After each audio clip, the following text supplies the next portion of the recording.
Good morning, students. Today we will discuss the distributed computing environment because कुछ बच्चे हमें बोले थे कि सर मुझे डिस्ट्रीब्यूटेड कंप्यूटिंग एनवायरनमेंट एक बार से और मुझे बताना है। तो जैसे कि आप देख रहे हैं कि डिस्ट्रीब्यूटेड कंप्यूटिंग एनवायरनमेंट जो है ये बेसिकली ये एक फंक्शन है। किसके लिए?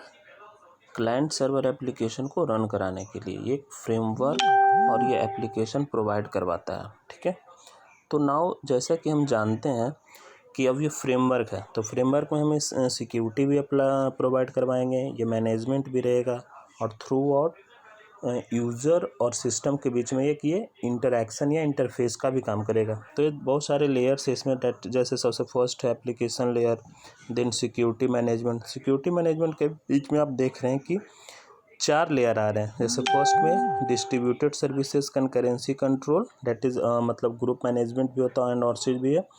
और सेकंड में डिस्ट्रीब्यूटेड फाइल एंड सर्विस, जैसे बहुत सारा, क्योंकि हम डिस्ट्रीब्यूटेड सिस्टम पढ़ रहे हैं तो इसके फाइल्स भी होंगे जो बहुत सारे होंगे। फिर थर्ड में आ रहा है बेसिक सिस्टम सर्विसेज, जैसे उसका टाइम हो गया, उसका नेम हो गया, उसका प्रोसेस सर्विसेज हो गया and so on. And fourth में आ रहा है that is called RPC and group communication. RPC is nothing but remote procedure call, because distributed system को ज़रूरी नहीं है कि आपका लोकल नेटवर्क पे भी हो, it may be far away. Now the second thing is the process and threads. You know very well कि प्रोसेस एंड थ्रेड्स का वर्क क्या होता है, बिकॉज किसी भी सिस्टम में कुछ भी वर्क करने के लिए सबसे पहले जो हम असाइन करते हैं वो किसी प्रोसेस पे ही असाइनिंग होती है और उसकी जो रनिंग टाइम है उसकी कम करने के लिए हम उसको थ्रेड से एग्जीक्यूट करवा देते हैं। And the second one is the kernel with transport services. Now अब हम ये देखते हैं कि इसके मेजर कंपोनेंट्स क्या है। What is the major components of distributed computing environment. तो सबसे पहले मैं बता दूं कि ये 1990s में ही ये डेवलप हुआ था एक लैब के अंदर, that is called the IBM and digital equipment corporation and others. तो फर्स्ट में ये आता है कि what are the major components of DC। तो फर्स्ट जैसे देख रहे हैं कि इसका जो ऑथेंटिकेशन है वो सिक्योरिटी पर्पस पे वो हम एक ऑथेंटिकेशन यूज़ करने के लिए वो हम दे रहे हैं, date is called security server. Second में आता है ये इसका एक्सेस कैसे करेंगे। तो एक सर्वर होती है that is called cell directory server, stands for CDS। ये एक्चुअल में रिपोर्ट करता है रिसोर्सेज के लिए किसी एक्सेस कंट्रोल लिस्ट को मेंटेन करने के लिए।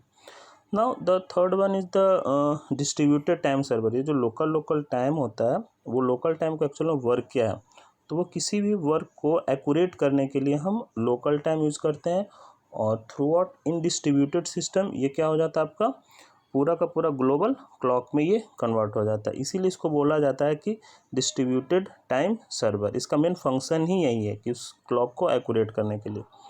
नाउ अब आते हैं थ्रेड पैकेज का हमारा क्या वर्क होता है। तो थ्रेड पैकेज का जो वर्क होता है वो मतलब मल्टीपल थ्रेड्स को एग्जीक्यूट करते हैं किसी एक सिंगल प्रोसेस के ज़रिए, क्योंकि हमें डिस्ट्रीब्यूटेड सिस्टम में ये बहुत ज़रूरी होता है कि हम किसी भी प्रोसेस को मतलब बहुत सारे प्रोसेस को सिंक्रोनाइज वे में एग्जीक्यूट कर सकें।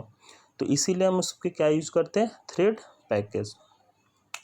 और आपको तो पता ही है कि डिस्ट्रीब्यूटेड सिस्टम में हमारा जो सिस्टम्स होते हैं वो एक दूसरे से बहुत दूर होते हैं, तो इसीलिए हम उनके फंक्शंस को कॉल करने के लिए जो मेथड यूज़ करते हैं date is called RPC, stands for remote procedure call.